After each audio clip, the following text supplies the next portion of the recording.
دي بقى الشعرية بعد ما اتحمصت. بصوا جمال الحلاوة حاجة كده ما شاء الله، وسهلة وبسيطة وحلوة بصراحة. اعتبريها أحلى من اندومي بالنسبة لأطفالك.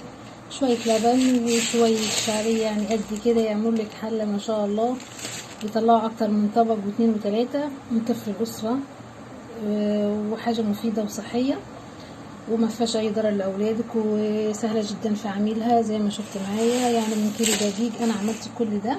اتفرجوا معايا بصي حاجه كده ايه،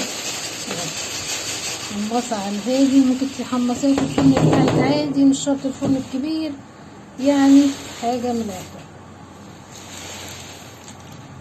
وبالهنا والشفا ليكي ولاولادك. وصلوا على الحبيب المصطفى كده، وما تنسيش بقى لايك وشير. كده نبدأ. السلام عليكم. نبدأ الفيديو بتاعنا كده. احنا شفنا الشعرية وهي محمصة ما شاء الله، شكلها فعلا يفتح النفس. الله اكبر. كل اللي انت هتعمليه هتجيبي حبة دقيق، كيلو دقيق، كيلو وربع، اي كمية عندك تقدر تعمليها. حلاوة الشعرية في كده. بس طبعا الشعرية كده انا جايبة طبق، هنحط شوية ملح وشوية سكر، ده في اي عجين. بس الشعرية لازم العجينة بتاعتها تبقى ناشفة، ده اهم حاجة في الشعرية، متبقاش طرية خالص. هتشوفي معايا يعني انا بنزل حبة حبة بالمية كده وحطاهم في الطبق وببسهم، بحاول ان انا ايه اخليهم متجانسين مع بعضيهم. احط حبة مية كمان. بصي يعني الكيلو دقيق وربع ده ممكن ياخد شوب وشوية عصير مية، مش كتير. انت انزلي بالتدريج هتحسي بملمس العجين. بصي انت كل اللي تعمليه بتبسهم في بعض، بتلميهم على بعضيهم عشان يبقوا متجانسين. هي دي اهم حاجة في الشعرية البلدي، لازم تبقى ناشفة عشان ما تبقاش بتلزجة معاكي وانتي شغالة. لما تشتغلي على المكنة شوفي معايا كمان حبة مية شوية. صلى على الحبيب المصطفى كده.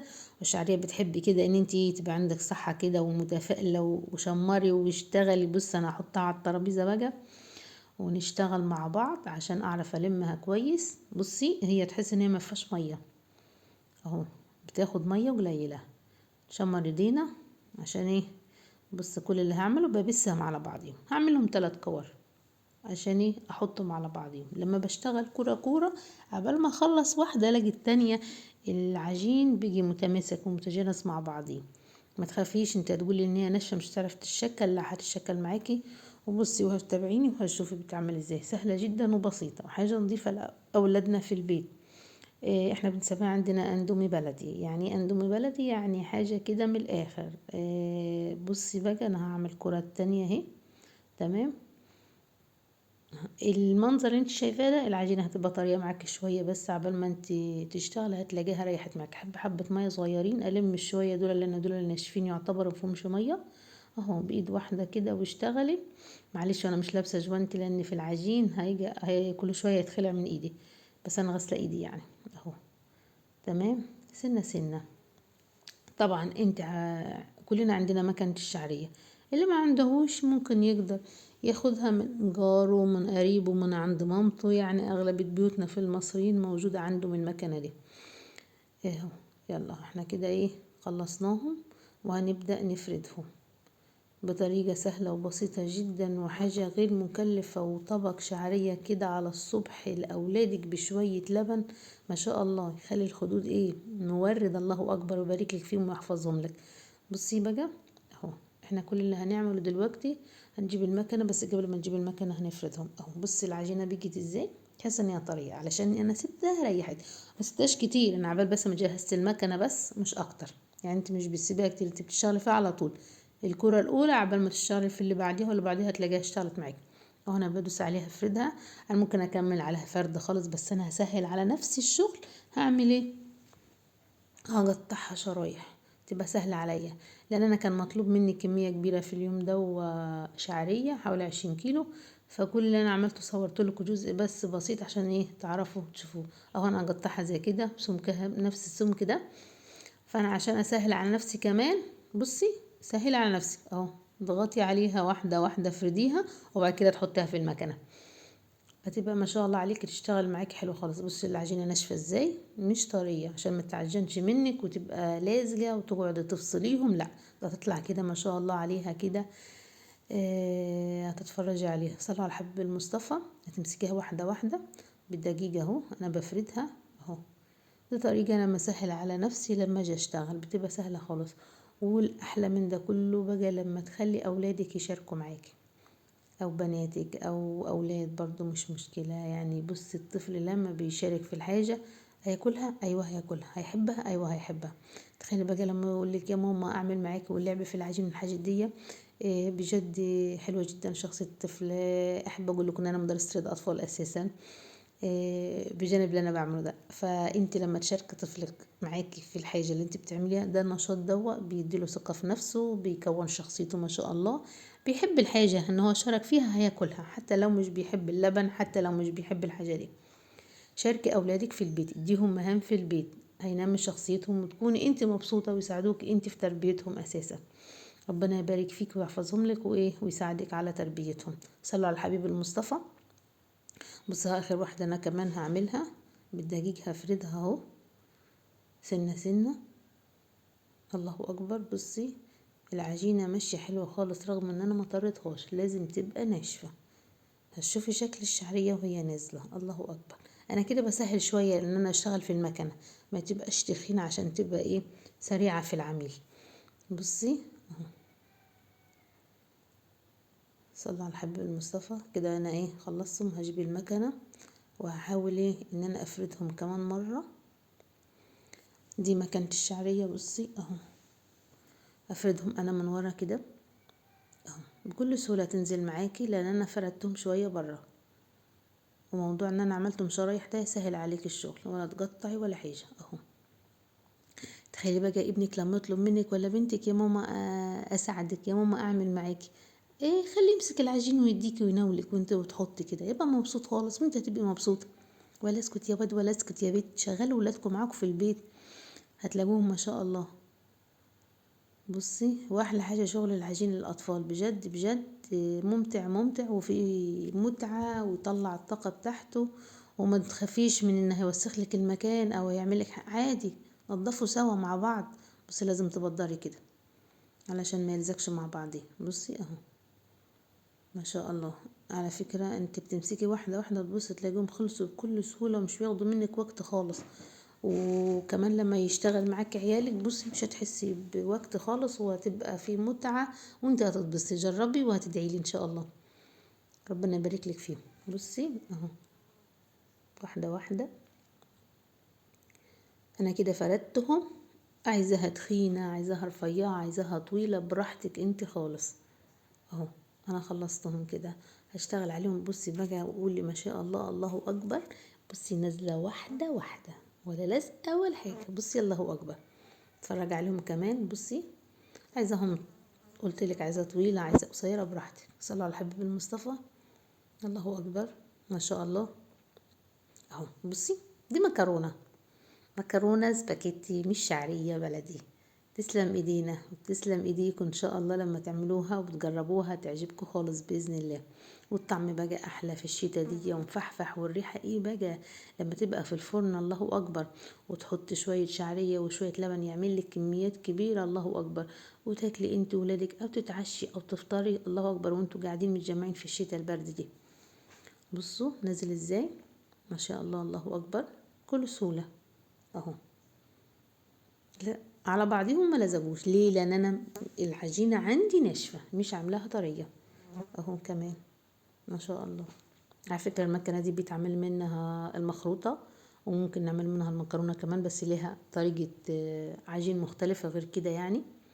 وبنعمل منها جالوسيه نفس الشكل اللي انت شايفاه ده اللي نازل، وباخده على البخار. والله بقى لو عليه طبق مع طبق تاخديه كده وعليه معلقة زبدة بلدي وشوية سكر، انسي. الله أكبر. طبعا الفلاحين والصعيدة عارفين طعم الحاجة دي. الله أكبر. بس لما تكون طازة بقى مش زي ما بتشتريها من السوبر ماركت المركونة، لا حاجة كده مفحفحة. والله أكبر عليه. يديكوا الصحة والعافية. بصوا بقى اهي مش هخلي ولا حتة. الله أكبر. صلى على الحبيب المصطفى. بصي ولا لازقة ولا حاجة عشان أنا منشفة العجينة. اهو بصي، بصي كمان اتفرجي نازله ازاي اهو. الله اكبر. اه ما شاء الله.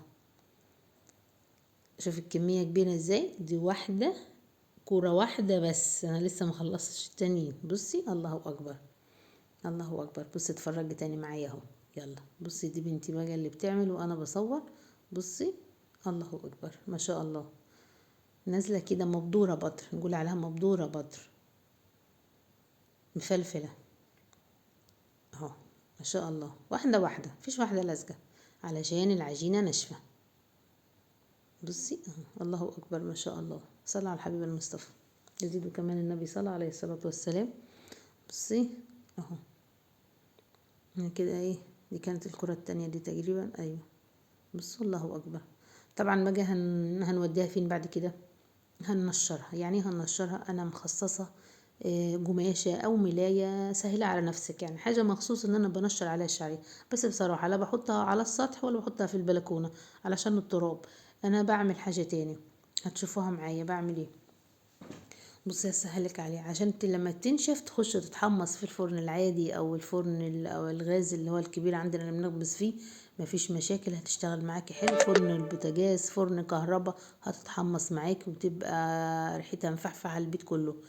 بس احنا قربنا نخلصهم. بص بصي الله اكبر. بص ما شاء الله، حاجه كده. الله اكبر. مفلفله بص ازاي، وصحيه جدا على فكره. حاجة نظيفة ما فيهاش مواد حافظة، وهتحبها جدا، الأطفال يحبوها على فكرة. أنا كمان ممكن أخدت مرة شوية زي كده وحطيت، كان عندي شوربة أو مرقة، وغليت المية ونزلت شوية من دول في قلب الشوربة، كانت أحلى اندومي. قلت العيال ده اندومي من بره، وعملت عليه توابل وفعلا أكلوه ما شاء الله وعجبهم. يعني انت ممكن تحفظي أولادك من المواد الحافظة ومن الحاجات دي بحاجة تعملها في البيت بحاجة بسيطة. شوية دقيق، ممكن نص كيلو دقيق على فكرة، مش شرط كيلو، أي كمية عندك. ومحلاها بقى لو دقيق جمح، الله أكبر، حاجة طعم بتبقى روعة وحاجة صحية ومفيدة. بصي اهو كمية، الله أكبر. بصي على بعضيها ما لزقتش. بصي هنحطهم على بعض دلوقتي، اتفرجي. هنروح نفرشهم بقى فين ونحطهم فين وننشرهم ازاي، شوفي معايا هنعمل ايه. انا قلتلك بجيب قماشة او ملاية وبعملها. بصي الجمال، الله اكبر، شكلها بجد يفتح النفس. اهو انت بتنشريها زي كده في مكان، في الشقة، في البيت، في اي اوضه عندك في البيت بتعمليها زي كده. بصوا ما شاء الله. بتنشريها بس ما تحطهاش فوق بعض، جنب بعض، جنب بعضيهم، هتبقى ايه عشان ما يتزوجوش على بعضيهم. تمام اهو. بنحطهم وهنولع ايه عليهم، نفتح ايه عليهم اكيد عشان يلحقوا ينشفوا. او معاكي ساعة وساعتين المروحة، هو اسلم حاجة تفتحها عليهم المروحة ساعة، تبص تلاقيهم ما شاء الله خشولوا كده ونشفوا. الله اكبر، ما ياخدش منك لا غاز ولا ياخد منك ايه وقت.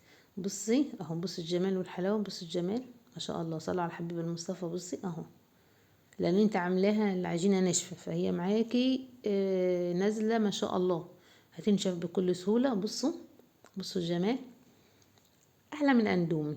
ولادك هتبسطبيل بقى لما ولادك يشاركوكي في حاجه زي كده، هياكلوها. هياكلوها، هيحبوها، ايوه هيحبوها ويستمتعوا بيها وانت تبقي مبسوطه. بصي اهو. طبعا بعد كده احنا ايه بنحمصها زي ما انتوا شفتوا في اول الفيديو، بتحمصيها لونها وردي بامبي ما شاء الله، الله اكبر. وريحتها ماليه البيت كله. يدوم عليكم الخير، الخبيث في البيت والعجين في البيت، بيزيد البيت بركه، بيزيد بيوتنا بركه. يديكم الصحه والعافيه. ما تحرموش بيوتكم من كده، ما تحرموش بيوتكم ان انتوا تعملوا كده. اتعلمي حاجه بسيطه سهله مش صعبه، هتعمليها ببيتك، تبسط عيالك، هتوفر لك كتير. تديك الصحة والعافية. ما تنسونوش بقى في اشتراك ولايك، ولايكات لايكات لايكات عشان يرفع معانا الفيديو. واتمنى ان يكون الفيديو عجبكم. بحاجة بسيطة وسهلة خالص عملنا حاجة مفيدة لاولادنا. وشاركي ولادك معاكي، انا بقول لك شاركي ولادك معاكي، ويديك الصحة والعافية. واتمنى يكون الفيديو عجبكم، واشتركي معايا في القناة. والسلام عليكم ورحمة الله وبركاته.